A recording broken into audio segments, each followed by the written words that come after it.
ಎಲ್ಲ ಒಂದು 9ನೇ ತರಗತಿ ವಿದ್ಯಾರ್ಥಿಗಳಿಗೆ ಟ್ರೂ ಕೆ ಅಫಿಷಿಯಲ್ ಚಾನಲ್ಗೆ ಸ್ವಾಗತ. ನಾನು ಚೇತನ್ ಕೆ. ಇವತ್ತಿನ ಈ ಒಂದು 9ನೇ ತರಗತಿ FA1 ಎಕ್ಸಾಮ್ಗೆ ಗಣಿತ ವಿಷಯದ ಒಂದು ಕ್ವಶನ್ ಪೇಪರು. ಈ ಒಂದು question paper very very important.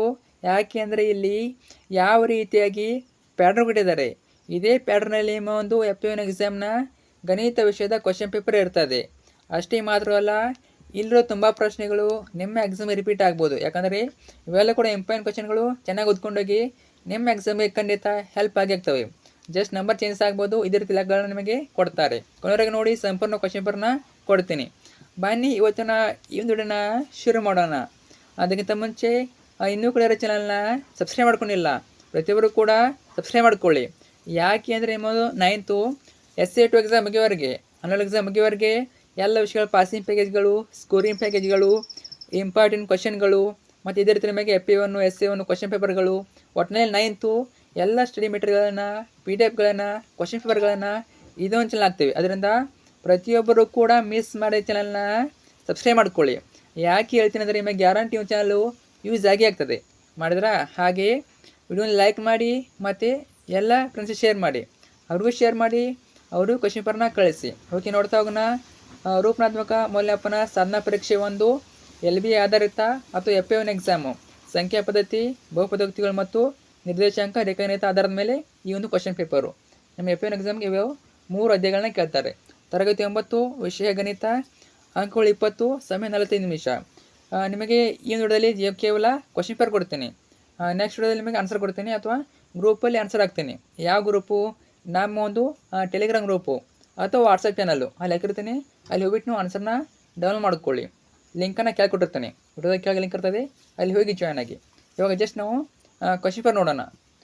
ಒಂದೇ ಮೇಲೆ ನಿಮಗೆ 3 ಬಹುಆಯ್ಕೆ ಇರ್ತವೆ, ಮಲ್ಟಿಪಲ್ 3 ಇರ್ತವೆ. ಪ್ರತಿ ಪ್ರಶ್ನೆಗೆ 1 ಅಂಕ. ಪ್ರಶ್ನೆ 1, ಈ ಕೆಳಗಿನಲ್ಲಿ ಅಭಾಗಲಬ್ಧ ಸಂಖ್ಯೆಯು, ಸುಲಭವಾದ ಪ್ರಶ್ನೆ. ಅಭಾಗಲಬ್ಧ ಸಂಖ್ಯೆ ಹೇಳಿದರೆ option A, option B, option C, option D. ನಿಮಗೆ ಉತ್ತರ ಗೊತ್ತಿರೋ ಕಮೆಂಟ್ ಹಾಕಿ, ನಾನು ನಿಮಗೆ 2ನೇ ವಿಡಿಯೋದಲ್ಲಿ ಉತ್ತರ ಕೊಡ್ತೇನೆ. ಪ್ರಶ್ನೆ 2, ಮಧ್ಯಮ ಘಾತ 2 ಆಗಿರುವ ಬಹುಪದೋಕ್ತಿಯು. ಆಪ್ಷನ್ A ರೇಖಾತ್ಮಕ ಬಹುಪದೋಕ್ತಿ, ಆಪ್ಷನ್ B ವರ್ಗ ಬಹುಪದೋಕ್ತಿ, ಆಪ್ಷನ್ C ಏಕ ಪದೋಕ್ತಿ, ಆಪ್ಷನ್ D ದ್ವಿಪದೋಕ್ತಿ. ನಿಮಗೆ ಉತ್ತರ ಗೊತ್ತಿರೋ ಕಮೆಂಟ್ ಹಾಕಿ.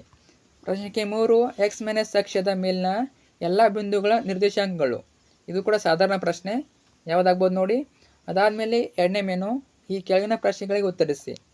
1 ಅಂಕದ 3 ಪ್ರಶ್ನೆ, ಟೋಟಲಾಗಿ 3 ಅಂಕ. ಪ್ರತಿ ಪ್ರಶ್ನೆಗೆ 1 ಅಂಕ. ಪ್ರಶ್ನೆ 4, 6√5 2√5 ಇಂದ ಗುಣಿಸಿ. ಇದು ಕೂಡ ಸುಲಭವಾದ ಪ್ರಶ್ನೆ. ಇನ್ನು ಪ್ರಶ್ನೆ 5, ಶೇಷ ಪ್ರಮೇಯದ ಹೇಳಿಕೆಯನ್ನು ಬರೆಯಿರಿ. ಇದು ಕೂಡ ಸಾಧಾರಣ ಪ್ರಶ್ನೆ ನೋಡಿ. ಶೇಷ ಪ್ರಮೇಯದ ಹೇಳಿಕೆ, ನಿಮಗೆ ಪ್ರಮೇಯದ ಹೇಳಿಕೆ ಕೊಡ್ತಾರೆ, ಕೇಳ್ತಾರೆ, ನೋಡ್ಕೊಂಡಿರಿ. 1 ಮಾರ್ಕ್ಸಿಗೆ ಕೇಳ್ಬೋದು. ಪ್ರಶ್ನೆ 6, 6, - ಬಿಂದುವಿನ ಲಂಬ ಸೂಚಕ ಮತ್ತು ಕ್ಷಿತಿಜ ಸೂಚಕಗಳನ್ನು ಬರೆಯಿರಿ. ನೋಡಿ ಏನಾಗಬೇಕದು. ಇದು ಕೂಡ ಸುಲಭ ಪ್ರಶ್ನೆ, ಸೂಚಕ ಕೇಳಿದರೆ. ಇನ್ನು 3ನೇ ಕ್ವಶನ್ನು, 3ನೇ ಮೇನು, ಈ ಕೆಳಗಿನ ಪ್ರಶ್ನೆಗೆ ಉತ್ತರಿಸಿ. 2 ಅಂಕದ 2 ಪ್ರಶ್ನೆ, ಟೋಟಲಾಗಿ 4 ಅಂಕ. ಪ್ರತಿ ಪ್ರಶ್ನೆಗೆ 2 ಅಂಕ, 2 ಪ್ರಶ್ನೆಗಳು. 7ನೇ ಪ್ರಶ್ನೆ, ಈ ಕೆಳಗಿನ ಬಿಂದುಗಳು ಯಾವ ಚತುರ್ಥಕ ಅಥವಾ ಅಕ್ಷದ ಮೇಲೆ ಇರುತ್ತವೆ ಬರೆಯಿರಿ. ಇದು ಕೂಡ ಸಾಧಾರಣ ಪ್ರಶ್ನೆ. -3, -5, 2, -2, -3, -0, -4, -6. ಇನ್ನು ಪ್ರಶ್ನೆ 8, ಇದೆ ನೋಡಿ. 1.27 P/Q ರೂಪದಲ್ಲಿ ವ್ಯಕ್ತಪಡಿಸಿ. ಇದು ಕೂಡ ಸಾಧಾರಣ ಪ್ರಶ್ನೆ, ನೋಡ್ಕೊಳ್ಳಿ. ಸಾಧ್ಯ ಆದಷ್ಟು ನಿಮಗೆ ಗ್ರೂಪಲ್ಲಿ ಹಾಕ್ತೀನಿ ಆನ್ಸರು, ಅಥವಾ ನಿಮಗೆ ಸಪ್ರೇಟಾಗಿ ಹೇಳ್ತೀನಿ. ಸಪ್ರೇಟಾಗಿ ವಿಡಿಯೋ ಮೇಲೆ ಹೇಳ್ತೀನಿ ಅಥವಾ ಗ್ರೂಪಲ್ಲಿ ಹಾಕಿರ್ತೀನಿ. ಡೋಂಟ್ ವರಿ, ನಿಮಗೆ ಎಲ್ಲ ವಿಷಯಗಳ ಮೇಲೆ ನಾನು ಕನ್ನಡ, ಇಂಗ್ಲೀಷು, ಗಣಿತ, ಸಮಾಜ ವಿಜ್ಞಾನ ಎಲ್ಲ ವಿಷಯಗಳ ಮೇಲೆ 1, 2 ರಿಂದ 3 ಸೆಟ್ಟು FA1 ಎಕ್ಸಾಮ್ಗೆ ಕ್ವಶನ್ ಪೇಪರ್ ಹಾಕ್ತೀನಿ. ಕರೆಕ್ಟಾಗಿ ಚೆನ್ನಾಗಿ ಅಭ್ಯಾಸ ಮಾಡಿ ನಿಮಗೆ ಕ್ವಶನ್ ರಿಪೀಟ್ ಆಗ್ತವೆ. 1, 2 ರಿಂದ 3 ಸೆಟ್ಟು ಹಾಕ್ತೀನಿ. ಇನ್ನು ನೆಕ್ಸ್ಟ್ ಮೇನು, ಈ ಕೆಳಗಿನ ಪ್ರಶ್ನೆಗಳಿಗೆ ಉತ್ತರಿಸಿ. 4 ಅಂಕದ 1 ಪ್ರಶ್ನೆ, ಒಂದೇ ಪ್ರಶ್ನೆ, 4 ಅಂಕ. ನೋಡಿ, ಈ ಕೆಳಗಿನ ಪ್ರಶ್ನೆಗೆ ಉತ್ತರಿಸಿ. 11ನೇ ಪ್ರಶ್ನೆ, ಈ ಕೆಳಗೆ ನೀಡಿರುವ ಹೇಳಿಕೆಗಳು ಸರಿಯೇ ಅಥವಾ ತಪ್ಪೇ ಎಂದು ತಿಳಿಸಿ, ಕಾರಣ ಕೊಡಿ ಕೇಳಿದರೆ 4 ಪ್ರಶ್ನೆ. ಪ್ರತಿ ಪ್ರಶ್ನೆಗೆ 1 ಅಂಕ.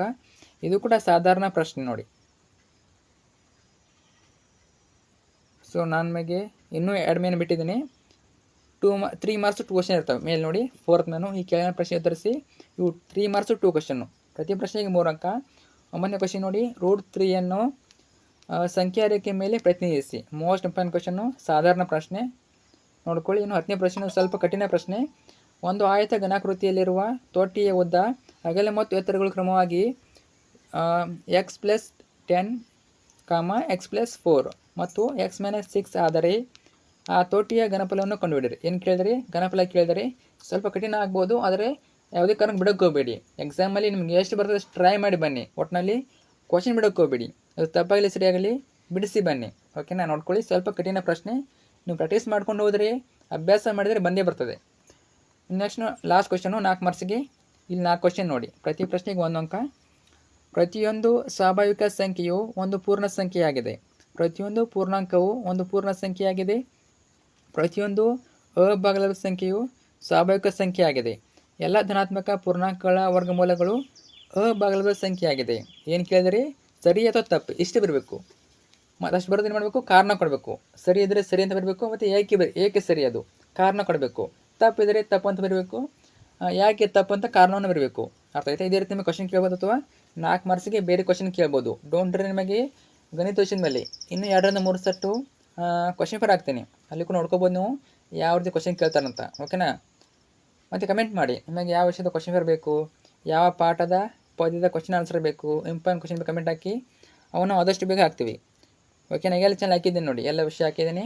ಚೆನ್ನಾಗಿ ಓದ್ಕೊಳ್ಳಿ. ಫ್ರೆಂಡ್ಸ್ ಶೇರ್ ಮಾಡಿ. Thanks for watching.